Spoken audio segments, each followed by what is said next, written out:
আল্লাহু আকবার। আল্লাহু আকবার বলার সময় কাঁধ সামনাসামনি উঠাবেন, এভাবে নয়। আল্লাহু আকবার, এটা নয়। আল্লাহু আকবার, এটা নয়।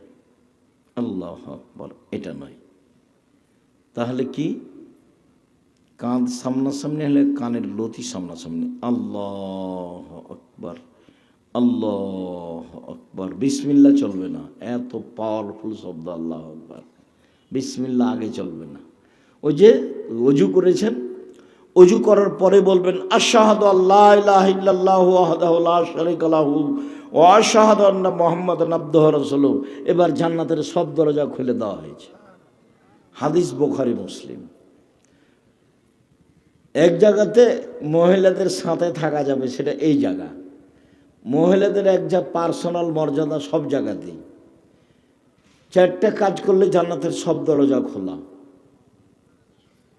5 ওয়াক্ত সালাত, রমজান মাসের সিয়াম, স্বামীকে মেনে চলা, জেনায় লিপ্ত না হওয়া, মহিলাদের জন্য জান্নাতের সব দরজা খোলা। আর আমরা যখন অজু করে বলবো আশহাদু আল্লা ইলাহা ইল্লাল্লাহু ওয়াহদাহু লা শারীকা লাহু ওয়া আশহাদু আন্না মুহাম্মাদান আবদুহু ওয়া রাসূলুহু, তখন আমাদের জন্য কি? এবার মহিলারাও আছে এখানে, ওরা বললে ওরাও পাবে, সবাই পাবে। ওই যার কারণে ওদের মান মর্যাদা বেশি। 2জন মেয়ে লালন পালন করে যদি কেউ, তাহলে বাপ আর ওই ব্যক্তি, আল্লাহ রাসূল আর ওই ব্যক্তি একসাথে এভাবে থাকবে। এরকম ছেলের জন্য নয়। আল্লাহু আকবার বলে বুকের উপরে হাত বাঁধতে হবে, নাভির নিচে নয়। নাভির নিচে হাত বাঁধার 3টে হাদিস আছে, একটা ঠিক নয়। বুকে হাত বাঁধার 5টি হাদিস আছে। এভাবেও চলে, এভাবেও চলে। আল্লাহুম্মা বাঈদ বাইনি ওয়া বাইনা খাতায়ায়া কামা বা'আদতা বাইনাল মাশরিক ওয়াল মাগরিব। আল্লাহুম্মা নাক্কিনি মিনাল খাতায়া কামা ইয়ানাক্কাস সাওবুল আবিয়্যু মিনাত দানাস। আল্লাহুম্মা আগসিল খাতায়ায়া বিল মাই ওয়াস সালজি ওয়াল বারাদ। আল্লাহ, তুমি আমার পাপকে আমার থেকে অত দূরে করে দাও, পূর্ব পশ্চিমকে যে একটা থেকে আরেকটা যত দূরে করেছ। আল্লাহ, তুমি আমার পাপকে ধুয়ে দাও, যেমনভাবে সাদা কাপড়কে ময়লা থেকে ধুয়ে পরিষ্কার করা হয়। আল্লাহ, তুমি আমার পাপকে ঠান্ডা বরফ দিয়ে, তুষার দিয়ে ধুয়ে ঝকঝকে করে দাও। বিসমিল্লাহির রহমানির রহিম। আউযু বিল্লাহি মিনাশ শাইতানির রাজিম।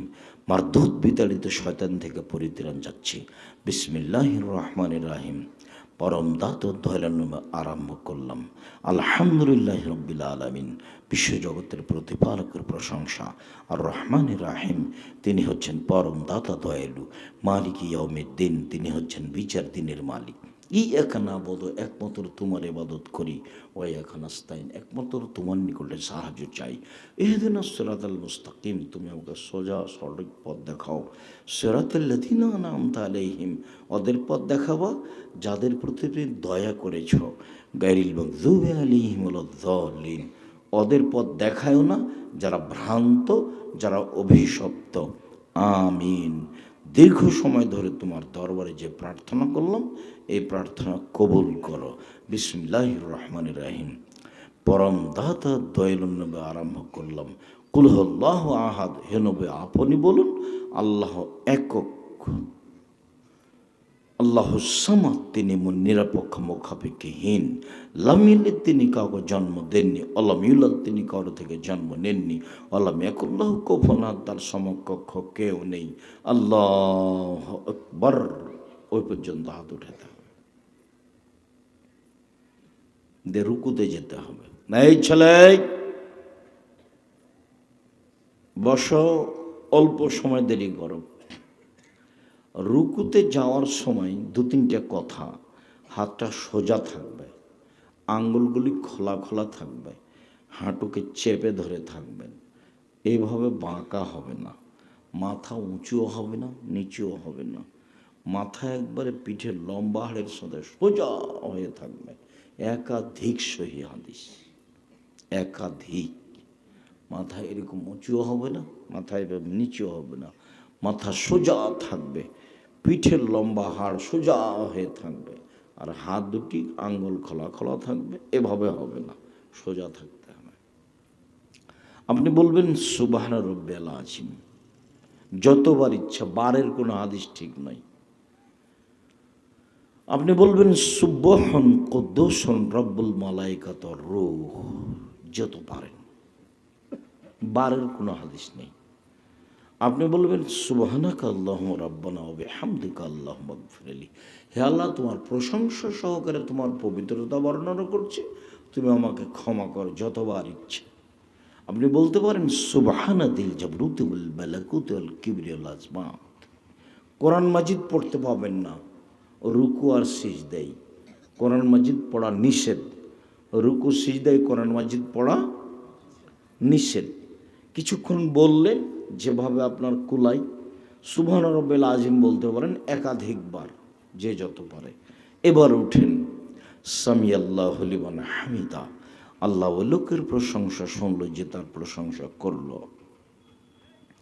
হামদান কাসিরান তাইয়িবান মুবারাকান ফি, মঙ্গলময় বরকতময় প্রশংসা, অনেক প্রশংসা।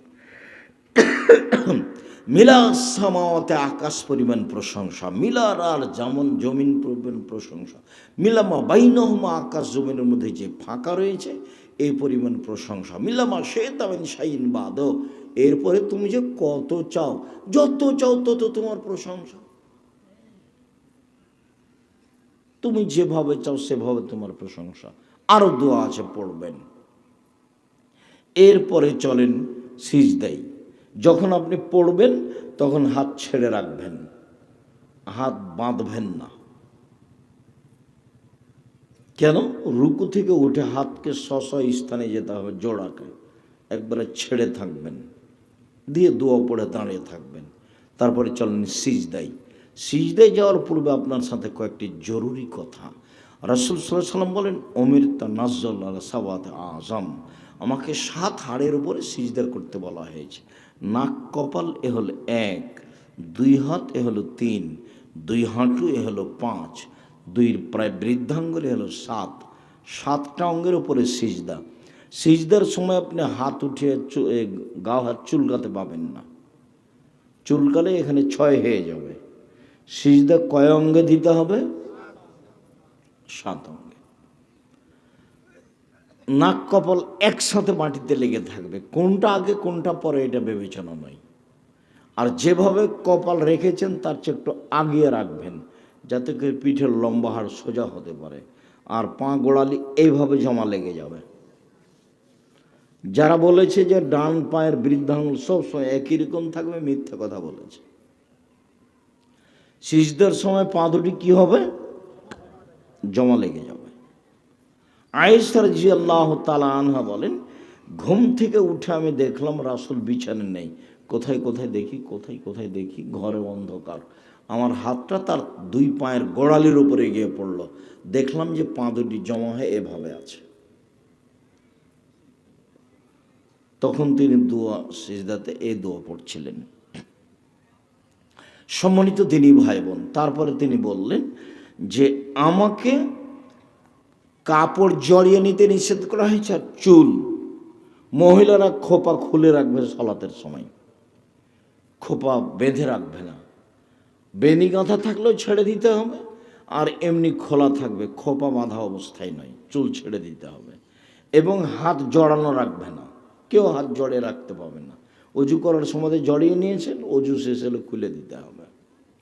মুখ ঢেকে সালাত আদায় করা হবে না, মাস্ক পরে সালাত আদায় করা জায়েজ নয়, সালাত আদায় করে মাস্ক লাগাতে হবে। শীতের দিনও মুখটা বের করে রাখতে হবে, কাপড় দিয়ে ঢেকে রাখা হবে না। শুনুন, পায়জামা প্যান্ট উপরের দিকে জড়াবেন, নিচের দিকে নয়, নিচের দিকে জড়ানো হারাম।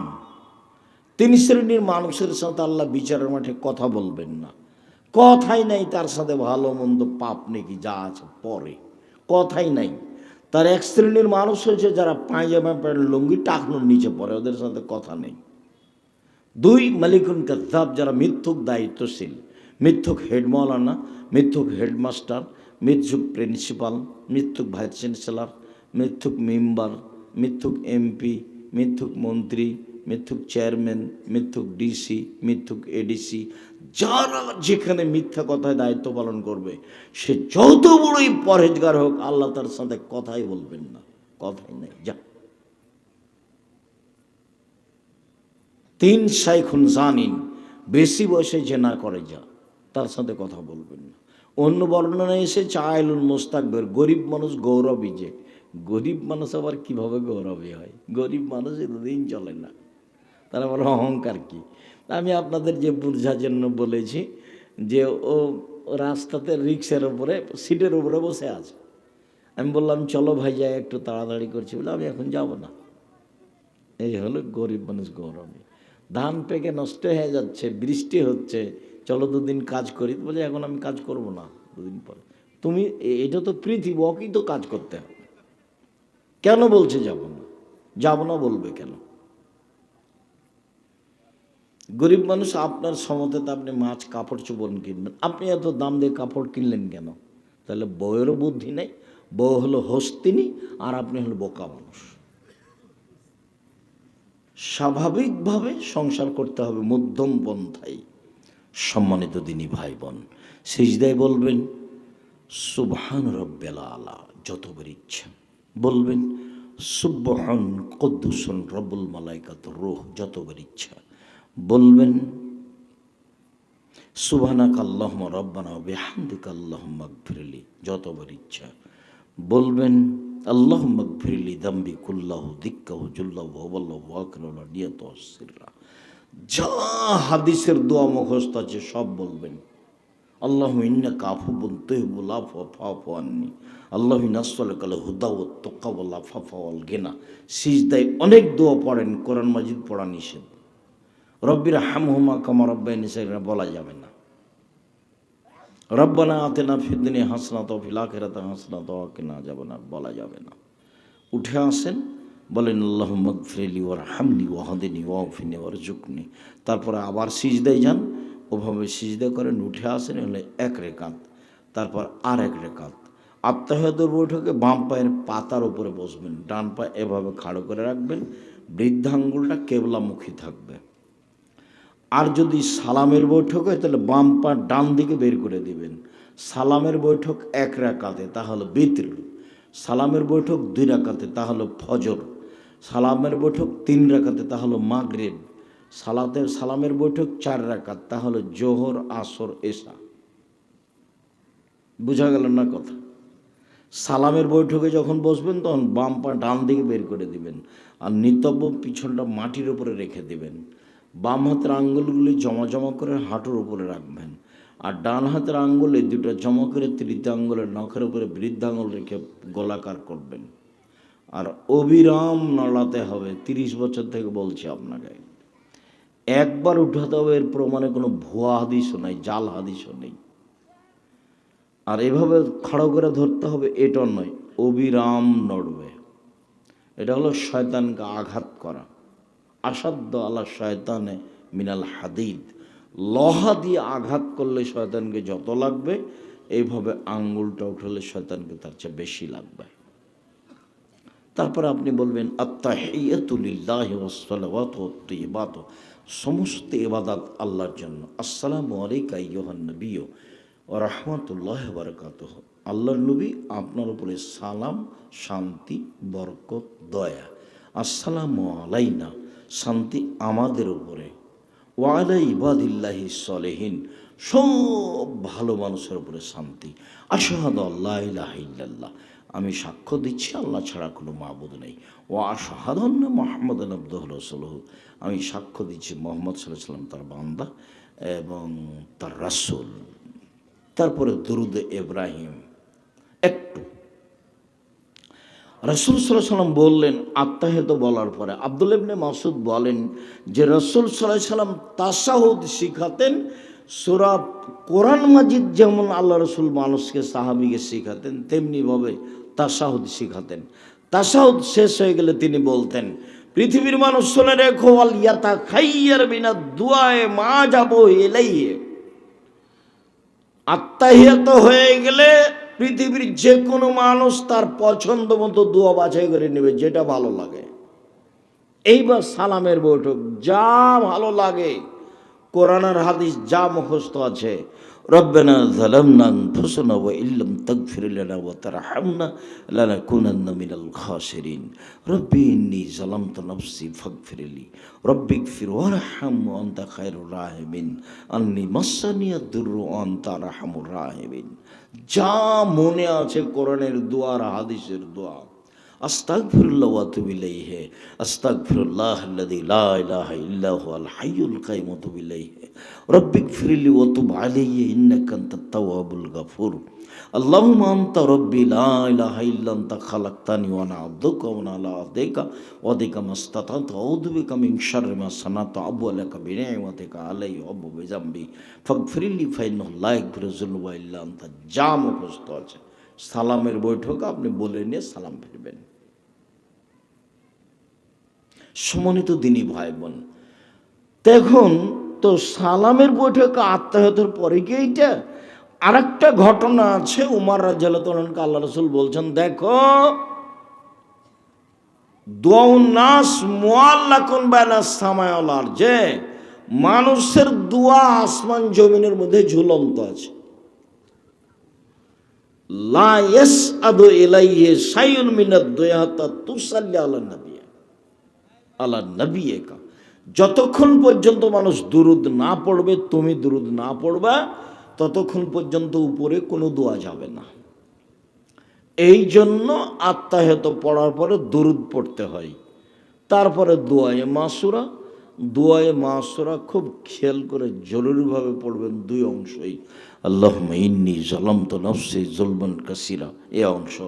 আর এক অংশ, আল্লাহুম্মা ইন্নী আউযু বিকা মিন আযাবি জাহান্নাম ওয়া আউযু বিকা মিন আযাবিল কবর ওয়া আউযু বিকা মিন ফিতনাতিল মাসীহিদ দাজ্জাল ওয়া আউযু বিকা মিন ফিতনাতিল মাহইয়া ওয়াল মামাত, আল্লাহুম্মা ইন্নী আউযু বিকা মিনাল বা'সা ওয়াল মাকরাম। খুব গুরুত্বপূর্ণ দোয়া।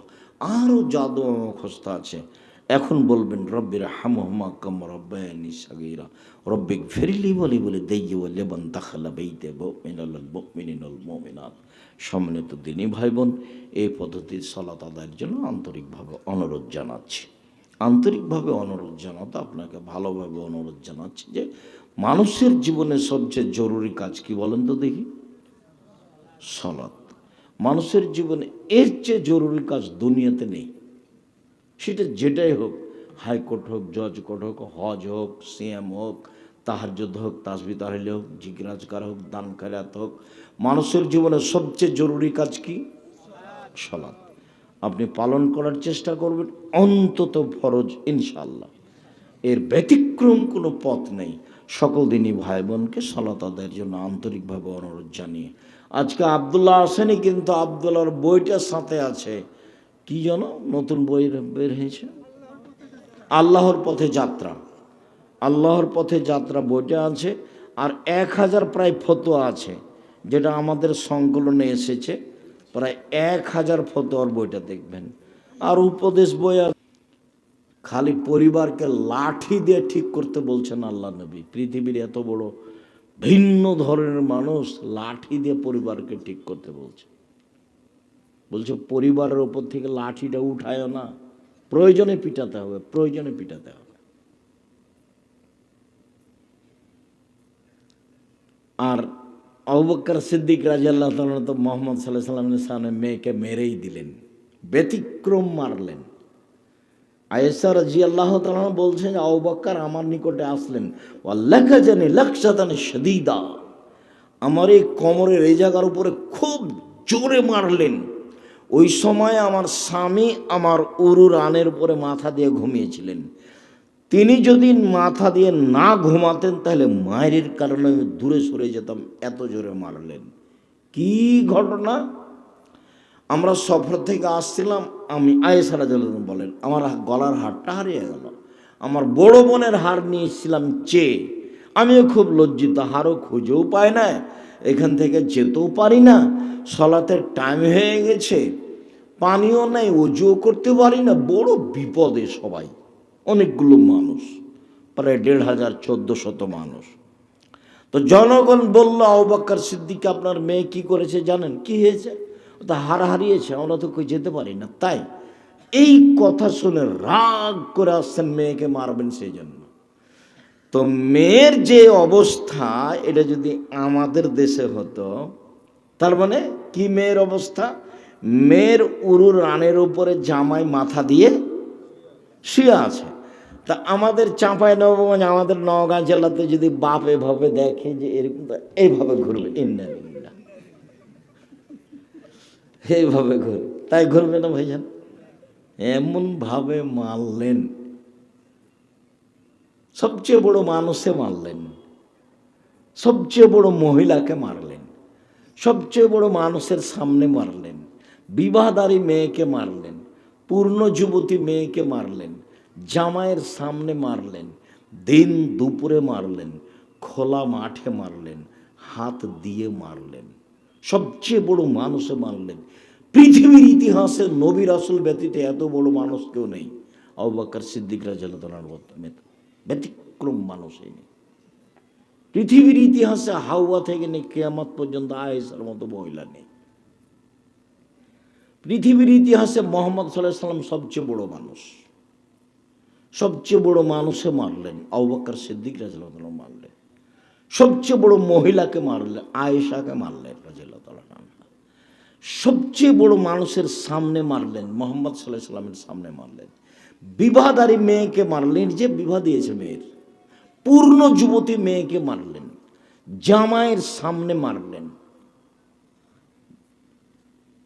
খোলা মাঠে মারলেন, দিন দুপুরে মারলেন, 1400 মানুষের সামনে মারলেন, হাত দিয়ে মারলেন। এত বড় বাপে এত বড় বেটিকে, এত বড় মেয়েকে মেরে দিলেন খোলা মাঠে এইভাবে জামাইয়ের সামনে। কি ভুল, কোথায় হারটা হারিয়েছে খেয়াল করতে পারেননি, সেই জন্য। আর আপনার মেয়ে হ্যাঁ করে আসছে চলে যাচ্ছে, আপনাকে খারাপ লাগে না? আপনি তাকে ধমকও দিতে পারেন, আপনি আবার বাপ, ছি, ফু। এই বাপ আমি চাইনি কোনো দিন। আপনি মারা গেলে ছেলে মেয়ে লালন পালন করবে ইনশাল্লাহ, জামিয়া সালাফিয়া, চিন্তা করবেন না। 519 জন ইয়াতিম অসহায় আছে, 519 জন। কালকে যদি 500 জন যায়, লালন পালনের কোনো সমস্যা নেই আলহামদুলিল্লাহ। 5000-এর বেশি ছেলে মেয়ে পড়াশোনা করে, 300 জন শিক্ষক শিক্ষিকা আছে, এখন 40 লক্ষ টাকা মাসে বেতন লাগে। বাংলাদেশের সবচেয়ে বড় প্রতিষ্ঠান আয়াতনে, যেটা রাজশাহীতে আছে 50 বিঘা জমির উপরে, এখন যেটা মেয়ে শাখা তৈরি হচ্ছে তানোরে, সেটা প্রায় 60 থেকে 70 বিঘা জমির উপরে, যেটা রূপগঞ্জে সেটা প্রায় 100 বিঘা জমির উপরে, দিনাজপুরেরটা 20 বিঘা জমির উপরে। শিরক মুক্ত প্রতিষ্ঠান জামিয়া সালাফিয়া, বিদাত মুক্ত প্রতিষ্ঠান জামিয়া সালাফিয়া, দলমুক্ত প্রতিষ্ঠান জামিয়া সালাফিয়া, সংগঠন মুক্ত প্রতিষ্ঠান জামিয়া সালাফিয়া, হিংসা মুক্ত প্রতিষ্ঠান জামিয়া সালাফিয়া। কেউ কারোর বিরুদ্ধে মুখ খোলার কোনো সুযোগ নাই, তার নাম জামিয়া সালাফিয়া। জামিয়া সালাফিয়া কীভাবে চলে তা শিক্ষক জানেন না, জামিয়া সালাফিয়া কীভাবে চলে তা ছাত্রর জানা নেই। জামিয়া সালাফের রসিদ বহি বাহিরে ব্যবহার হয় না। কোনো শিক্ষক টাকা পয়সা আদায় করতে পারবে না মাঠে জামিয়া সালাফের জন্য। কিভাবে জামিয়া সালাফে চলে আমি নিজেও জানি না, তো শিক্ষক কিভাবে জানবেন? ছাত্র কিভাবে জানবে? 40 লক্ষ টাকা মাসে বেতন লাগে। জান কি না তা আমি কি করবো? যদি না জান দেখতে, তা আমি আর কি করতে পারি? কেন জান না? আপনি জানেন কেন জান না? যাবেন, ওদিকে গেলে একটু ঘুরে আসবেন। ইবাদতের জগতে পৃথিবীতে ব্যতিক্রম ইবাদত সালাত। আমি একটু বাস্তব দেখাই। আল্লাহ আকবার বলে সালাত আরম্ভ করবেন। আল্লাহ আকবার বলার পূর্বে পেশাব পায়খানার প্রয়োজন থাকলে সেরে নেবেন। বসার সময়তে বলবেন বিসমিল্লাহ আল্লাহুম্মা ইন্নী আউযু বিকা মিনাল খুবুসি ওয়াল খাবাইস। আল্লাহর নামে পেশাব পায়খানা আরম্ভ করছি, অপবিত্র জিন জিন্নি থেকে বাঁচতে চাচ্ছি। যদি বিসমিল্লাহ বলেন তাহলে শয়তান লজ্জাস্থান দেখতেই পাবে না, ক্ষতি তো বহুদূরের কথা। আর যদি বিসমিল্লাহ ছেড়ে দিয়ে বলেন তাহলে শয়তান লজ্জাস্থান দেখতে পাবে কিন্তু ক্ষতি করতে পারবে না। তাহলে কিভাবে বলতে হবে? বিসমিল্লাহ আল্লাহুম্মা ইন্নী আউযু বিকা মিনাল খবসল খাবাইস। তারপরে পেশাব পায়খানা শেষ করে পানি দিয়ে পবিত্রতা অর্জন করে বলবেন গোফরানাকা। টয়লেটে ঢুকে আপনি বিসমিল্লাহ বলতে পারবেন, কোনো সমস্যা নেই। ইবাদত নিষেধ আল্লাহ আকবার থেকে নিয়ে সালাম দোয়া পড়া থেকে নিয়ে আবার দোয়া পড়া পর্যন্ত। টয়লেটে ঢুকে আপনি বিসমিল্লাহ বলতে পারবেন, আবার পানি খরচ করার পরে বিসমিল্লাহ বলে ওযু করতে পারবেন, কোনো সমস্যা নেই। বসলেন তখন থেকে না উঠা পর্যন্ত নিষেধ। পেশাব পায়খানার কাজ শেষ করার পরে পানি দিয়ে পবিত্রতা অর্জন করবেন। পানি না থাকলে ঢেল টিস্যু পেপার, আগে ঢেল টিস্যু পেপার পরে পানি, এটা মিথ্যে। 40 কদম হাঁটা নোংরামি, খক খক করে কাঁসা বেহায়াই, পায়ের উপরে পা তোলা এটাও বেহাই, এটা পবিত্রতার মাধ্যম নয়, এগুলো নয়। আল্লাহ নবী পানি দিয়ে পবিত্রতা অর্জন করতেন, তারপরে হাতটা মাটিতে এভাবে মেজে নিতেন, এটাই পদ্ধতি।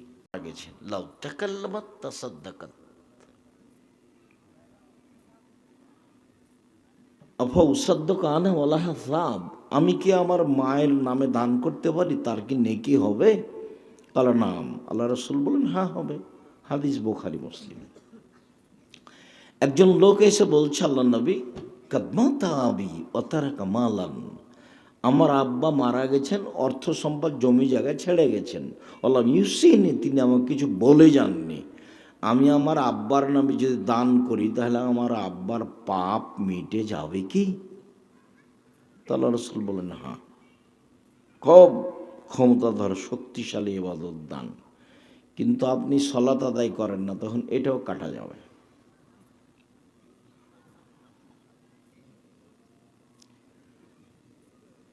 আবু হুরায়রা রাদিয়াল্লাহু তাআলা আনহু বলেন, এই ছেলে দেখো তো ওখানে লক্ষ্য করো, তোরা হাসছে কেন?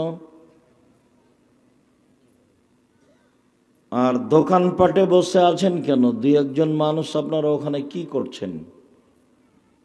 আর ওই মহিলাগুলো হইচই করছে কেন? একটু শরম হয় না কেন? ওদের শরম হয় না কেন? লজ্জাবোধ করে না কেন? ইতস্তবোধ করে না কেন? মহিলা মানুষ ওই হিন্দুর মেয়ে নাকি ইহুদি খ্রিস্টানের মেয়ে? ও তো মুসলমানের মেয়ে, ওটা আপনারই মেয়ে, জবাব আপনি দিবেন। হ্যাঁ হ্যাঁ হ্যাঁ করে হাসে কেন? বাড়ি থেকে বলে নিয়ে আসতে পারেননি? কেমন পিতা আপনি? কি করেন? কি ছাই করেন? আপনার জীবন কেন পশু প্রাণীর মতো, গরু ছাগলের মতো? আপনার স্ত্রী হ্যাঁ হ্যাঁ হ্যাঁ করতে করতে এসেছে, আবার যাচ্ছে কেন? যাবে কেন? জানে না যে এটা দিনই বৈঠক? চুপ থাকতে পারে না কেন? আপনি দোকানপাটে বসে আছেন কেন? এখন কেন চা খাবেন? আমার জীবনে আমি কোনোদিন চায়ের স্টলে বসিনি, জীবনে কোনো দিন। 16 বছর ছাত্র জীবন, আমার 35 বছর শিক্ষক জীবন চলছে, আমার জীবনে কোনো দিন আমি চায়ের স্টলে বসিনি। বেঁচে আছি না? আমার মা বলতো, দোকানে বসিও না, প্রাইভেট পড়ায়ও না, বন্ধুতালি করো না, দাওয়াত খায়ও না। বাড়ি থেকে যখন বের হতাম তখন আমার মা পিছে পিছে হাঁটতো আর আমাকে এভাবে বলতো, দোকানে বসিও না, প্রাইভেট পড়ায়ও না, বন্ধুতালি করো না, দাওয়াত খায়ও না, এভাবে বলতেন আমার। তো আমরা কোনো দিন দোকানপাটে বসি না। আপনার শরম হয় না কেন? দোকানে বসে থাকেন কেন? 30 বছর থেকে আপনাকে আমি বলছি যে দোকানে যাবেন, আসসালামু আলাইকুম, আহমদ লবণ আছে? জি আছে, 1 কেজি লবণ দাও। আহমদ কাঁচামরিচ আছে? আছে, 200 কাঁচামরিচ দাও।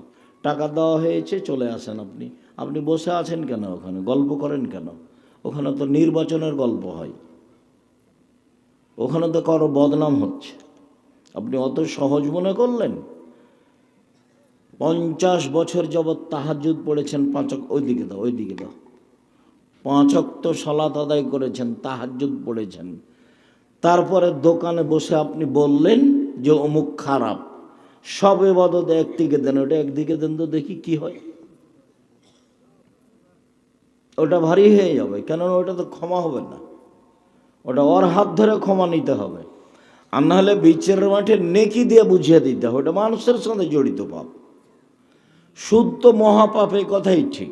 সুদ মহাপাপ, মানে সুদের ভাষার মতো পৃথিবীতে আর কোনো পাপের ভাষা এরকম নয়।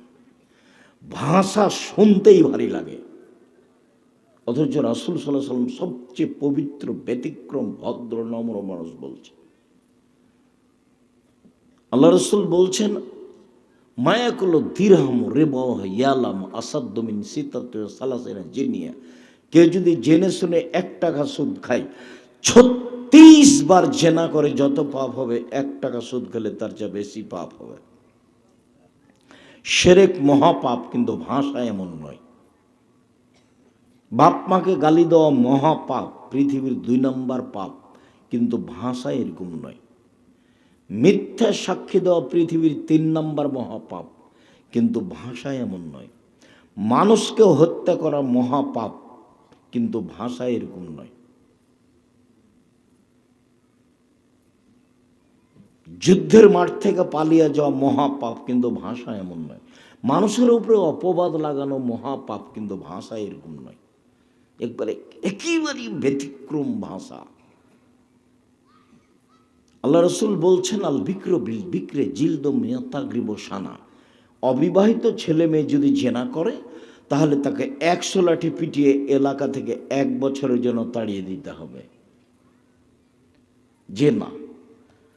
আল্লাহ রসুল বলছেন, আসাইবু বিসাইব রাজম। বিবাহিত পুরুষ নারী যদি জেনা করে, তাহলে তাকে ইট ঢেল পাথর দিয়ে মেরে মেরে মেরে ফেলতে হবে। মানে জেনার শাস্তির গতিবিধি দেখেন। বিবাহ করার পরে যদি জেনা করে, তাহলে তার বাঁচার কোনো সুযোগ নেই, তাকে মারতেই হবে, মেরে ফেলতে হবে। আর বিবাহ করেনি, জেনা করেছে, 100 লাঠি পিটিয়ে এলাকা থেকে 1 বছরের জন্য তাড়িয়ে দিতে হবে। এ হলো জেনার ফলাফল। আর সুদ, কেউ যদি 1 টাকা সুদ খায়, 36 বার জেনা করে যত পাপ হবে, তার চেয়ে বেশি, তার চেয়ে হাজারো গুণ, লাখো গুণ বেশি। ওটা ইসিম তাবজিল, আপনাকে আমি কি দিয়ে বুঝাই। আবার শোনেন, মূল কথা এখনো বলিনি। আবার শোনেন, আল্লাহ রাসূল বলছেন, আর রেবা সাবুনা জুজান আইসার আইন করা ছিল উম্মাহু। সুদের পাপের 70টি ভাগ রয়েছে। সবচেয়ে ছোট ভাগ হলো মার সাথে জেনা করলে যেমন পাপ হয়। এগুলো সুদের পাপের ভাষা। তারপর একটা মানুষ কোটি কোটি টাকা সুদ খেয়েছে, আজকে বলছে আল্লাহ ভুল হয়ে গেছে, মাফ কর। তো আল্লাহ বলবেন, ঠিক আছে, করলাম, যা। দোকানে বসে বললেন যে অমুক খুব খারাপ, এখন মরা পর্যন্ত ক্ষমা চান দেখি। মরা পর্যন্ত ক্ষমা চেয়ে যদি ক্ষমা হয়ে যায়, তাহলে আল্লাহ হবেন জালেম, অত্যাচারী। আর আল্লাহ বলেছেন, ইন্নী হারামতু যুলমা আলাইয়া, আমি আমার উপরে জুলুম হারাম করেছি, আমি অত্যাচার করব না, মানে আমি ওই পাপ ক্ষমা করব না। যার বদনাম করেছে তার কাছে ক্ষমা নেওয়া, নইলে বিচার মাঠে নেকি দিয়ে বুঝিয়ে দিতে হবে। দোকানপাটে বসে থাকেন কেন? দলপাটি করেন কেন? মানুষের জমি দখল করেন কেন? মারামারি করেন কেন? মানুষকে গালি দেন কেন? মানুষকে অপমান করেন কেন? মানুষকে খাটো করেন কেন? কয় টাকার মালিক? মানুষকে জেল হাজতে দেন কেন? আমি তো আপনাকে দিন রাত বলছি, 5 ওয়াক্ত সালাত, হালাল রুজি, কোরআন তেলাওয়াত, আড্ডা পিটা হারাম, জান্নাত হবে ইনশাআল্লাহ। আড্ডা পিটা চিরদিনের জন্য। এই ছেলে, তোমরা দাঁড়িয়ে আছো কেন? তোমাদের জায়গা হয় না? দোকানপাট বন্ধ করতে বলো, ওখানে কোনো লোক থাকলে ওদিকে যেতে বলো, না এদিকে আসতে বলো। এটা শরমবোধ থাকা দরকার। আজকে জিলাপি কিনতে হবে, চা খেতে হবে, মানে ইতস্তবোধ কেমন? বুঝেও বুঝে না ওরা, অন্তর আছে বুঝে না, দেখেও দেখে না ওরা, চক্ষু আছে দেখে না, শোনেও শোনে না ওরা, কান আছে শোনে না। উলায়েকা কালা আনাম, তারা পশু প্রাণীর মতো, তারা গরু ছাগলের মতো, তারা কুকুর শ্রীগেলের মতো, বালু মজাল, বরং তার চেয়ে খারাপ। আল্লাহ বলছেন, মানুষ কুকুর শ্রীগালির চেয়ে খারাপ, পশু প্রাণীর চেয়ে খারাপ। দোকানে বসে আড্ডা পিটেন কেন? গালি দিবেন কেন? মানুষকে বদনাম করেন কেন? দোকানে বসে ল্যাংটা বেটি ছেলে দেখেন কেন? এ কুকুর সিরিয়ালের চেয়ে খারাপ, পশু প্রাণীর চেয়ে খারাপ। এই তোর শ্রেণীর মানুষ কেন থাকবে ওখানে? কেন বসে থাকবে? 5 ওয়াক্ত সালাত, হালাল রুজি, কোরআন তেলাওয়াত, আড্ডা পিটা হারাম, জান্নাত হবে ইনশাল্লাহ। মহিলাদের জন্য সহজ জান্নাত, 5 ওয়াক্ত সালাত, রমজান মাসের সিয়াম রোজা, স্বামীকে মেনে চলা, তিতা লাগলেও মিঠা লাগলেও, 4 জেনায় লিপ্ত না হওয়া, জান্নাতের সব দরজা খোলা। 5 ওয়াক্ত সালাত, রমজান মাসের রোজা, স্বামীকে মেনে চলা, স্বামীকে মেনেই চলতে হবে, তিতা লাগলেও মিঠা লাগলেও। জেনায় লিপ্ত না হওয়া, জেনা যদি ঘটেই যায় তাহলে আল্লাহর কাছে ক্ষমা চাইতে হবে, জান্নাতের সব দরজা খোলা। এ কথা আমি বলিনি, এ কথা মুহাম্মদ সাল্লাল্লাহু আলাইহি সাল্লাম বলেন। বলছিলাম যে শক্তিশালী ইবাদত দান, কিন্তু সালাত নাই তো সব গেছে। সালাত এমন একটি ইবাদত যার সাথে আপোষ চলে না। অন্য অন্য ইবাদতে আপোষ চলে, কেমন? ফরজ কিন্তু আপোষ চলে। কি? হজ। এবছর যাবেন না, সামনে বছর যাবেন, যান, ঠিক আছে, গেলেই হলো। এই যে আপোষ আছে। জাকাত, আচ্ছা আজকে দিবেন, 2 মাস আগে দিবেন, দেন। 15 দিন পরে দিবেন তো দেন, জাকাত দিতে হবে, দেন। 2 দিন আগে পরে সমস্যা নেই, এই যে আপোষ আছে। রমজান মাসের সিয়াম, আপনি রোজা এখন করিয়েন না, পরে করেন। আপনি সফরে আছেন, রমজান মাস ফরজ সিয়াম, আপনি করিয়েন না, পরে করেন। সফরে আছেন সেজন্য পরে করা যাবে। সালাত এক অবাক ইবাদত, এরকম কোনো সুযোগই নাই। অথচ মানুষ সালাত আদায় করে না, দোকানপাটে বসে আছে ইতর শ্রেণীর মতো হয়ে, মানুষের বদনাম করছে, গীবত করছে, আর ঘন্টা বসে থাকছে দোকানে। সালাতের সাথে কোনো সম্পর্ক নেই, আর কাপুরুষ পিতা মুখখান চুপটিই লেগে বসে থাকে। অন্য কাজের সময় ছেলেকে বলে, আর পড়ার সময় আর সালাতের সময় বলতে পারে না। জন্ম দিয়েছেন আপনি, বলবো আমি বলবো কেন? আপনি বলেন। আপনি তো খুব প্রশংসা করেন, আমার ছেলে ওই গোল্ডেন পেয়েছে, আমার ছেলেকে বড় ডাক্তার বানাবো, বড় ইঞ্জিনিয়ার বানাবো। এ কথা বলতে পারেন না যে বড় চোর বানাবো? প্রায় ইঞ্জিনিয়ারই চোর, প্রায়। ব্যতিক্রম আমি বলি না যে হবে না ব্যতিক্রম। আর ডাক্তার, প্রায় ডাক্তারই প্রতারক। যে কোম্পানি বেশি টাকা দেয় তারই ওষুধ লিখে। লাগবে পরীক্ষা 3টা দেয় 5টা, এটা তো আপনারা খুব ভালোভাবে জানেন। তা আপনি ওটা কি দিয়ে বলছেন যে আমার ছেলের মেধা ভালো, আমার ছেলে গোল্ডেন পেয়েছে, অমুক করবো তমুক করবো, ছাই করবেন, কি করবেন? ছেলে মানুষ করেন জাতির জন্য, জাতির উপকার করতে পারে জন্য ছেলে। দিন রাত ছেলে ঠাকুরের গান বলে, আর আপনি বলছেন ছেলে আমার গোল্ডেন পেয়েছে। আমি কোনোদিন বলিনি এই কথা আপনার ছেলে নিয়ে। আর আপনার যে অবস্থা, জাহান্নাম, খালি মরলেই হবে। জাননি কেন? মরেননি এই জন্য। এই স্বভাব কেমনে জান্নাত হয়? মানুষের বদনাম করে, গীবত করে, নিন্দা করে, মেরে, জেল হাজত দিয়ে, রাহাজানি করে, লুটতরাজ করে, মারামারি করে, হাঙ্গামা দাঙ্গা কেমনে হয়? এগুলো সব মহাপাপ, প্রায় সব পাপে হক নষ্ট পাপ। কিভাবে জান্নাত হবে? সম্মানিত দিনী ভাই বোন, এই ছেলে দেখো তো, তোমরা ওই যে ওখানে 2-1 হাঁটাহাঁটি করছে কেন? কে তারা? সম্মানিত দিনী ভাই বোন, অজু করে সালাত আদায় করতে হয়, পানি নেই, তো তায়াম্মুম করে সালাত আদায় করতে হবে। বলে মাটি নেই, তো পানি মাটি ছাড়াই সালাত আদায় করতে হবে। অজুও লাগবে না, তায়াম্মুম লাগবে না, সালাত আদায় করতেই হবে। দাঁড়িয়ে সালাত আদায় করতে হয়, তো দাঁড়িয়ে পারছি না, বসে থেকে করেন। বসে থেকে পারছি না তো শুয়ে থেকে করেন, সালাত আদায় করতেই হবে। কেবলার দিকে মুখ করে সালাত আদায় করতে হয়, কেবলা বোঝা যায় না, কেবলা ছাড়াই পড়েন। পরিষ্কার কাপড় পরে সালাত আদায় করতে হয়, তো পরিষ্কার কাপড় নেই, যেই কাপড়ে পেশাব পায়খানা লেগে আছে সেই কাপড় পরেই পড়েন। পেশাব পায়খানা ভালো কোনো কাপড়ই নেই, পরনে উলঙ্গ হয়ে আছেন, এই অবস্থাতেই সালাত আদায় করতে হবে। এক ব্যতিক্রমে ইবাদত।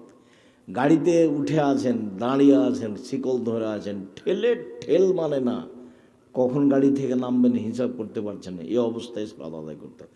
সাহাবেরা যুদ্ধের মাঠে দৌড়ানো অবস্থায় সালাত আদায় করছে। এক ব্যতিক্রমে ইবাদত পৃথিবীতে, মানুষের সাথে আপোষ করে না। কাফারা দিয়ে সালাত চলে না। ওই হুজুর বলেছে যে তোমার বাপের কয়েকটা নামাজ কাজা হয়েছে, বলে 3 ওয়াক্ত, 5 5 5 1,500 টাকা কাফারা দিয়ে জানাজা করে দিয়েছে। সালাত এমন একটা ইবাদত যার কোনো কাফারা নেই। সালাত এমন একটা ইবাদত যার নামে কোনো উমরি কাজা নেই। মানে ছোটকালে ছাত্র জীবনে 20-30 বছর পড়েনি, তাই বেশি করে পড়ে নিচ্ছে, এরকম ইবাদত সালাত নয়।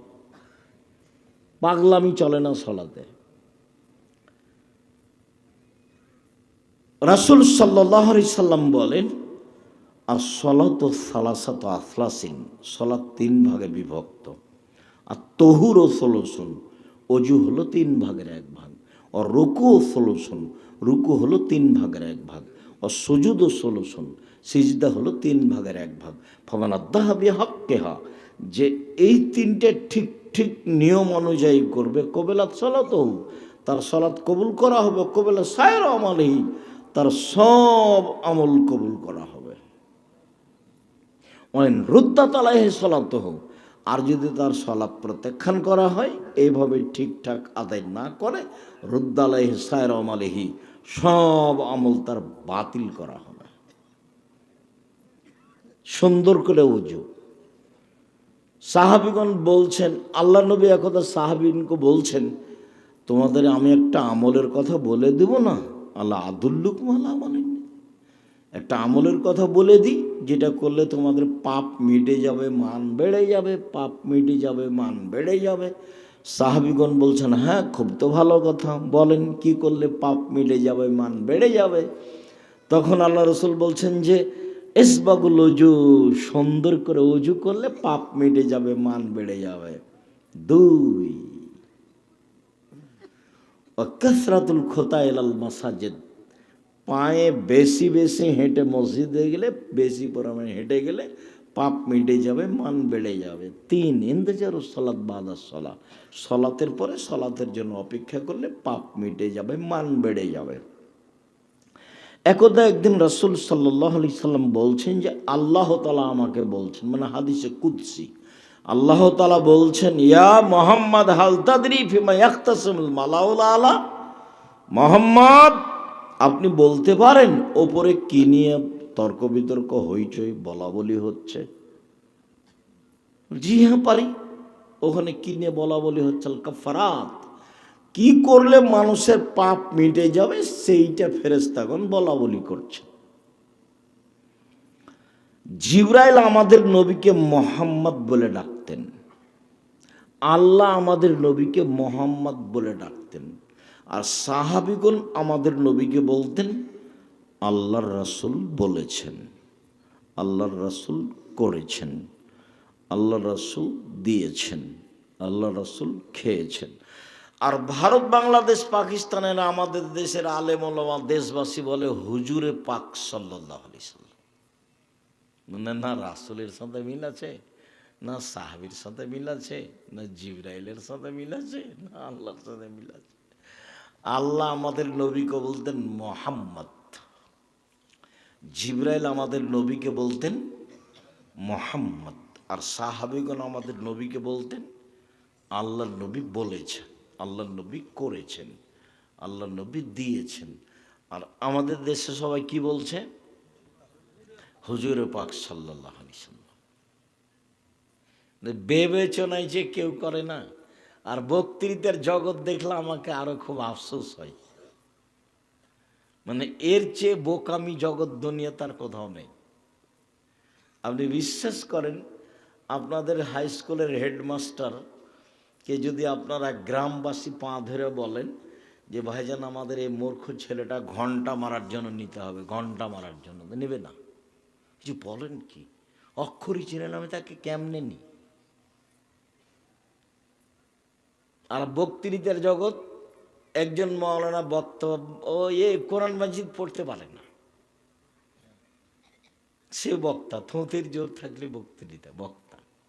কেউ বিবেচনাও করে না চলবে কি চলবে না। আর কি যে বলছে বক্তা সে নিজেও বুঝে না। কণ্ঠস্বরে বক্তব্য জায়েজ নয়। চাঁপাই নবাবগঞ্জ জেলার, নওগাঁ জেলার বিবাহের শুরু থেকে নিয়ে শেষ পর্যন্ত একটা কাজও জায়েজ নয় যেমন, প্রায় বক্তার আমল একটাও ঠিক নয় তেমন।